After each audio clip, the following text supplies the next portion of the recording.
In this season of Level Up Stronger, we're speaking with women across the globe who have found careers in the male-dominated trades industries. It's often hard for many women to see themselves in male-dominated careers. But there's a whole lot of kick-ass women who are not only working in trades, but thriving. So we explore how they got there, what it's like now, and get their advice on how they got started. In today's podcast, we meet Terri Douglass, a badass woman in welding. Did you know that less than 5% of the people in welding trades are women? Terri Douglass has been leveling up stronger in the welding industry for more than 14 years. And I sat down with her to discuss how she and so many other women are thriving in this physically demanding male-dominated industry of welding, where she is often the only woman on the job. Welcome to the show, Terri. Can you introduce yourself and tell me a little bit about yourself? Are you married? Do you have kids? My name is Terri Douglass. Often I go by Terri just because men get confused and they think I'm a man when I'm applying. I've gotten my job this way several times. Absolutely. And they're like, oh, I am divorced with a 16-year-old son. I've been a single parent his whole life. And it's actually the reason why I got into the trades. I needed to make my own income. But now I am with a boyfriend who is also divorced and in the trades. He's actually the reason I got into the trades 14 years ago. So 16-year-old, but he lives back home in Alberta right now. I'm in Ontario because gas and oil is not predictable. So he's going to finish out high school there and then he's going to come join me. So that's cool. Yeah. That's cool. And so what does he think about having a mom who's a badass in the trades careers? My favorite sentence from my son has been, "Mom, you are more my dad than my dad has ever been." There you go. And because I was teaching him how to weld, I taught him how to do all the boy things in life, but also let him be him. He thinks it's normal because he's always known me to do this kind of job. So he doesn't think anything of it, but his friends are like, "Dude, your mom's cool. Like she does the same jobs my dad does." Absolutely. So that's where I notice it. Him, it's just every day. He's seen me in work clothes. He thinks it's funny when I dress up. He is so used to me doing the hunting, the fishing. Absolutely. Trade. So it's not anything out of the usual for him. And he's just like, "Well, Mom, girls can do those jobs too. Like, why do you say these things?" So my kid is actually a feminist. I'm very proud of that. He is definitely equal. He's like, "Mom, everything should be equal." So him knowing my struggles, because he has seen them, has actually made him more empathetic towards other women and encouraging them to go do what they want. I think that's awesome that we're now teaching the next generation how to have better equality, right? And yes. I think that's going to be really phenomenal for the long term, that you have a lot of boys who are being raised by single moms. It's unfortunate, but it also will hopefully show the boys how to be more empathetic in future. So that's exciting. Yeah. So tell me a little bit about what you do, the trade that you're in and what you do. I've been a welder since 2008, but back home, I find it's a little bit different than it is here. Welders here typically just weld, and that's not my thing. I'm a welder fitter is what they would call me. So I would put things together and pretty much glue them together, but it's physically demanding. You have to learn how to read blueprints, which actually a lot of welders are not great at. So if you are going to become a welder, learn to read the blueprints properly. Always show initiative, like just keep trying. That's what will get you further, faster. So did you have to go through any kind of schooling or anything in order to learn to be a welder? Like what's that process like? Okay, ladies out there are considering the career. Okay. What do they have to do to get into welding? Depending on which province, because province here, back home in Alberta, you're not allowed to be a welder unless you go to school. You start at a shop, get them to sign you up as an apprentice. And then every year you go back to school for 8 weeks and you learn how to do these things. Now in Ontario, which is where I am right now, you don't have to do that. And you can see the quality difference between the two provinces for a large part, because it's mandatory to go to school there, not mandatory here. So it really does, to understand the finer techniques. You would recommend that ladies go to school, get some schooling, right? Yes, because then you understand what is happening, why it's happening. And like, because you do, it's a course called metallurgy, and it helps you understand different types of metals and why you use them. Okay, so you don't just learn the practical skill in school, you learn the reasons behind things in school. Now, that part where you said you also needed to learn to read blueprints, did they teach you that in school as well? They do teach you that a little bit in school. They do go over it. And it's just the basics. So once you have the basics, though, then you can apply them and then do more difficult. Because a lot of it is learning in the field. Because back home, you have apprentices and journeymen. So you actually learn from your journeyman. And so ask questions. Okay. You will never look stupid by asking questions. They actually prefer it. If you don't know, ask. Like, it's that simple. But if you have a good journeyman, they'll keep teaching you every day. I'm a journeyman. I've been a journeyman for 9 years. I'm still asking questions because I know I don't know everything. And I picked up a few different trades along the way. I was doing mechanics with some, and they loved working with me just because I kept asking the questions. If I knew it, I'd go do it. So what type of projects do you work on? So what's like the day in the life? Are you in more commercial, or are you out in the field doing industrial? Because there's different types of welders, right? So what do you find you do most often? I'm one of those weird welders that actually do it all. Awesome. That's not very common because I learned every different type of welding, and I've actually done every different type of welding. I started off and just doing like grading. It was very boring, but it got my foot in the door. And then I was building drilling rigs, and I was doing vessels. I was doing piping. My last job, I just had handrails. It is so boring, but it was a job. It paid the bills. I did what I needed to do. Now I'm actually going into another company, which is putting me back into pipe, back into the field, which I don't actually do a lot of field work, but because I like to keep learning, I took this job, and they're going to teach me how to do other things, which I love. And it's going to be mostly stick and in different shops that aren't mine. I'm going to be doing something completely different than I've never done, but I prefer doing bigger is better. So my favorite so far has been building drilling rigs, which most people don't actually understand the size of those things. Oh, I know. Until they go build them. And have worked with many different women. The most I've ever worked at one shop was 5. Wow. And that was at 150 different people. So, yeah. Right. So do you find that I was talking to a lady yesterday or the day before yesterday about, she was also in Canada and she's an electrician. And she said that Canada dictates a certain percentage of women in the industries. Do you find that in welding or no?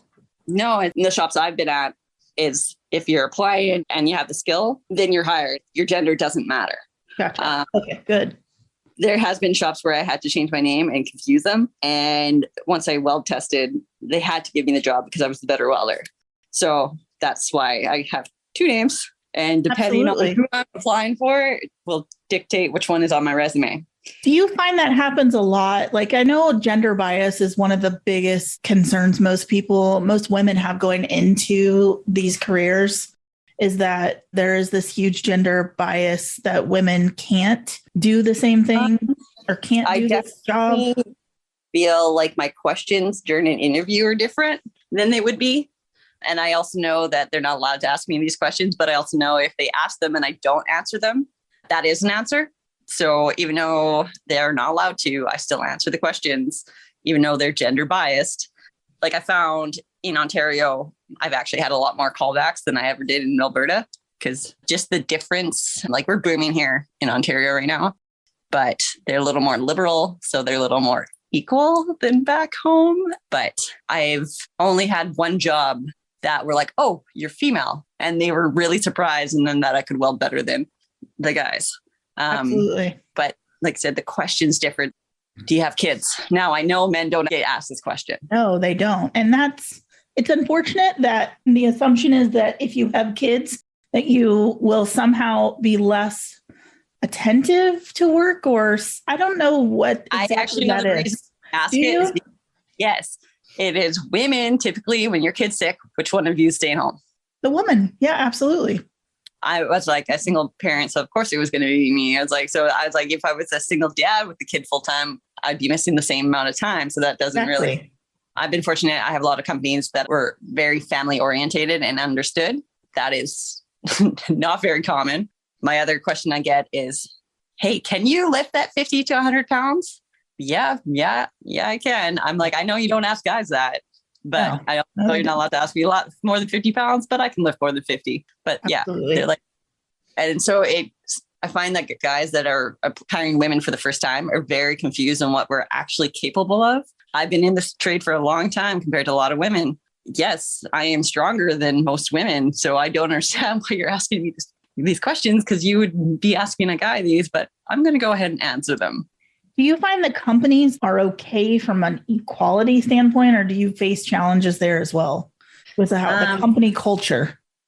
I've had to prove myself at every shop I've been at, just because usually I am the only female. So that is a little bit different, but because I've been doing this for a while, I'm not intimidated anymore. So just if you know your stuff, just hold your head high. Your first couple of years are going to be rough, and there is no way around it. You just got to keep going. I've had some shops that were great about having me there, but I had to still prove myself first, because they're just like, oh, the other females we had didn't quite fit. And I'm like, okay, but how many guys have you let loose too? Like, how many guys didn't fit here? Yeah, the percentages don't. Yeah, I get it. Yeah. There's less of us, and not every woman is meant for that particular job. And that goes with men, but we stick out. And so I spent 8 years on one shop. And they're like, honestly, I still call them. They're my family. I'm like, man, I miss you guys. So you just got to find your right place. And not every shop is going to be for you. And that's okay. For sure. For sure. So what has been the most surprising reward to having this career that you chose? Being able to give my kid the life he deserved, regardless of what his other parent has done. Honestly, my ex-husband is an addict and an alcoholic and was never there. So being able to give my kid everything that two parents could has been honestly the best thing. I think that's the most surprising thing, is that here we have these careers that women can actually do really well in, and they pay really good. The longer you're in the career and the more you do and the more skills, I mean, we're talking really decent money, right? With very little schooling, and it's mostly on the job training. Yes. You would agree? I mean, it's some schooling, but where you learn the practical, but it's a lot of like on the job, and you can make up to a 6-figure career in Yes, welding. you can. I've done it. That's the part that's amazing to me. That why are women not taking part in these amazing careers when the earning potential is phenomenal? My reason is I didn't even consider it in high school. Like I took cosmetology, which is not my thing. It was the current boyfriend that I actually knew back then that's like, hey, have you ever thought about the trades? And I was like, I beg your pardon? It was him that opened my eyes to it, because he's like, well, why not? He's like, I've known him forever. And he was like, you've always done boy-like things. And he's like, so why not? So I started looking into the trades, and I was like, hey, well, this is what I want to do. He's like, why welding? I'm like, it's arts and crafts all day long. It's a giant glue gun. 100%. You are 100% right. I have an entire carpentry garage is full of carpentry. I love woodworking, right? And so for me, it's an extension of art. And so that's where I think women need to wrap their head around. It's not something only the boys can do. It is an extension of your creative talents. Yes. Right. Every one of the trades industries. And so I think that's really phenomenal. If you could give any advice for any women out there who are even considering this as a possibility, what would you advise them to do to get into this? Talk to people. Honestly, talk to people that are doing it or thinking about it. Look into it. I dove head first. I literally quit my job one day and started welding. But I'm a little bit sporadic like that. But just talk to people. Honestly, they will tell you anything you want to know. They'll tell you the good stories. They'll tell you the horror stories. They'll prepare you for what you're going to get into, because you do have to develop a thicker skin, because it's still not fair out there. And a woman is going to be able to do this. But if you're able to protect yourself in a way, then by all means, give it a try. Look into it. Do a weekend course if wherever you are has an availability to show you. Absolutely. Do you feel like you need a certain mindset? Because I think it seems like it's an uphill challenge in a lot of ways for women to join what is a male-dominated industry, right? And so there's a certain mindset I think women need to adopt in order to be successful. What would you say that is? Honestly, I've met some women in this trade that I feel really don't belong in the trade. Maybe it's just they're young and they still need room to grow, but you need to be one of the boys. As cliche as that sounds, You have to be one of the boys. Like, yes, if it's heavy, by all means, ask for help, but don't expect everybody to do everything for you. I've seen girls like that in the field, and I'm like, oh, sweet, sweet thing. Man up. Bless your heart, but you're making the same wage I am. Get your ass to work. So you have to be prepared to work harder than the boys to be considered equal. And it's not fair. I know it's not fair, but that's the reality of it right now. I hope that one day it's not going to be like that. But for the time being, that's exactly how it is. You have to be better and you have to be faster than the boys. You have to. Absolutely. In order to be successful. That's really good advice, I think, for anybody coming up. Don't assume that you're going into a career where you can make really good money and then not put in the work and effort to get there. And I think that's good advice for all young people coming up.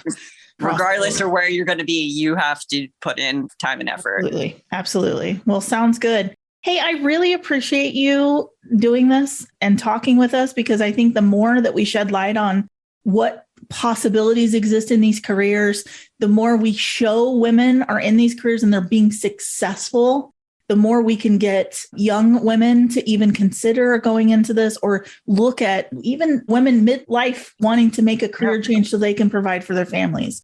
It is super important that we talk about it so it's more prevalent. The conversation needs to be had. So again, thank you for taking an early Sunday morning to chat with me. And I really look forward to seeing what you're going to do and send updates on what you guys are doing, because I love listening and reading all of that stuff going on. It's super exciting to see women coming into their own.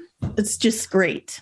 Yeah. Like I said, I'm starting another apprenticeship right away, which I've always wanted a second one. So absolutely, fingers crossed, 3 years.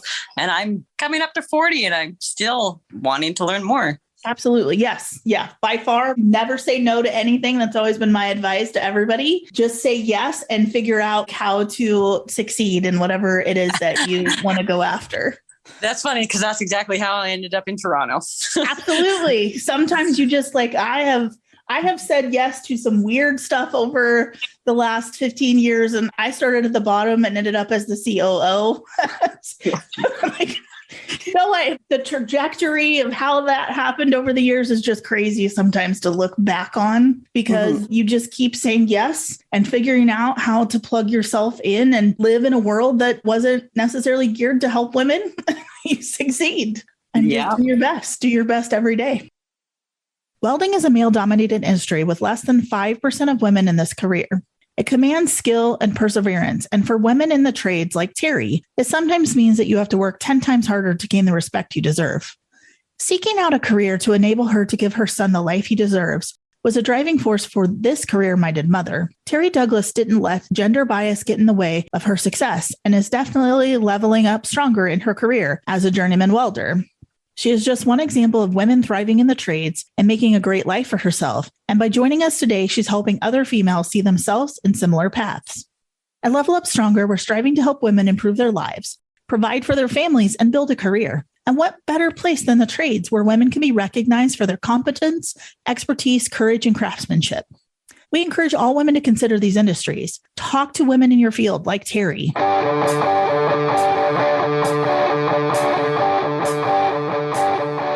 Thank you for joining us on Level Up Stronger.